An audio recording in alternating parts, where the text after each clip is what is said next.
I got a call from Bud Yorkin, who had been in the early days, and he needed an assistant. He had had his own career, and he was going very well in his career. He was doing a lot of musical comedy things. He had Colgate Hour, and he was doing a special called the Fred Astaire Show. And he needed an assistant because the assistant on the show had decided uh, she was going to leave. And so I came in to be the PA and the associate on it. And it was really an incredible experience just to be in a studio with Fred Astaire and Barry Chase, who was his partner at that time. And Bud was really at the kind of peak of his talent for taking an idea, putting it in front of the cameras, and making it live and making it work. He was just the best at it. And so I came in to kind of pull up the odds and ends of it and get it back on schedule. They weren't in that much trouble, but I did the watch. But it was a great experience to be in a room with Fred Astaire and Hermes Pan, his choreographer, and David Rose, the musical director. And I thought, it probably doesn't get much better than this if you're in this business. It was just so inspiring. And I had such admiration for Mr. Astaire. To this day, I would say Mr. Astaire. He was just a remarkable professional and very demanding of himself, not of others, but because he demanded so much of himself, you felt the pressure. My job was to get it off the air in time. This was the integration of tape by now. I'm not sure, maybe half of the show wasn't. Well, at least a third of the show was pre-taped. Now it was also color, so the cameras were bigger. The choreography was different than how Hermes would choreograph Astaire at MGM in a musical. It was vastly different, and the schedule was vastly different. Here we had to get a show done and on the floor, in front of the cameras, and off the air on a given night, integrating tape into a live show, which was new at the time. It was accomplishing, but it wasn't fully accomplished yet. But Bud was very good at it, and Jack Smite was in the booth.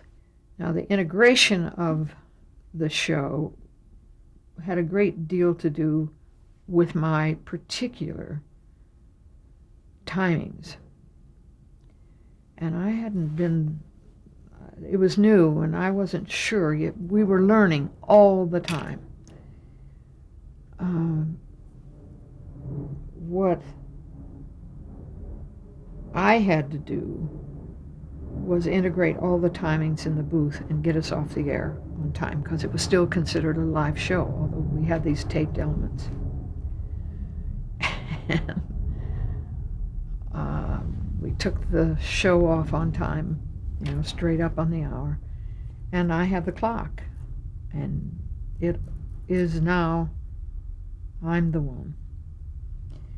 And you have little room for spread, which was always the issue in live television, and you knew how to bank time, or you knew how to do it, but it was a black tie audience, an invited audience, and it was an event. You began to feel it was an event,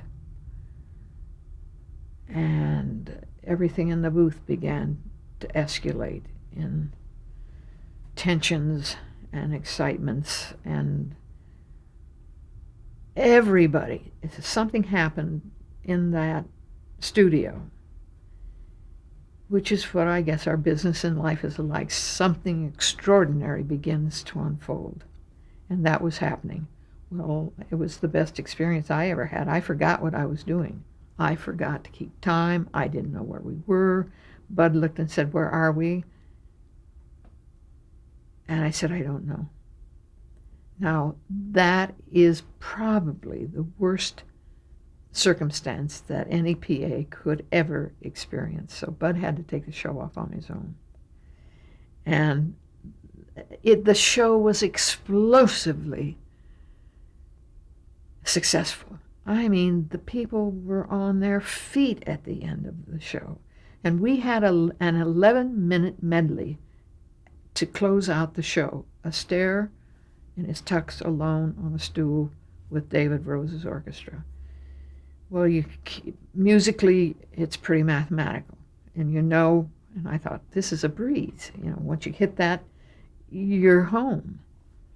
Well, the audience went nuts. And it's the only time I've ever been in a live audience, my experience only, I'm just saying it was my experience, that a studio audience just collectively merged into one enormous applause. It was just incredible. And the whole booth was that way. The booth was just, and we had some of the best talent. That Joe Strauss was the technical director. Bill Cole was audio, and these were pros. They had been doing this now all their young lives, but they weren't naive to what was going on. They weren't freshmen to all of this. But even they became so embellished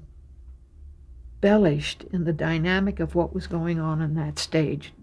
Bill Cole, the audio guy, was standing up looking out. It was just incredible. I've not had an experience like that, really. It was just amazing. But I left that studio. I crept out, left my stopwatch on the counter, and I went out the back door. There was an explosion on the set after the show was over. I mean, it was just an enormous gala event. People just went nuts. The phones from New York, the sponsors. I mean, it was probably the most dynamic success that I can remember experiencing quite like that. And I was gone.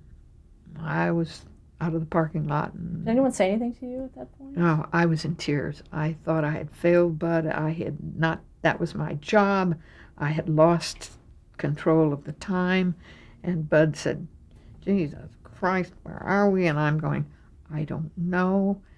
And we always had a big clock with the second hands, 3 of them. And we were just trying to figure out if we were going to get off in time or if we were just going to because the network would that's it. Well, he took it off. It was thunderous applause.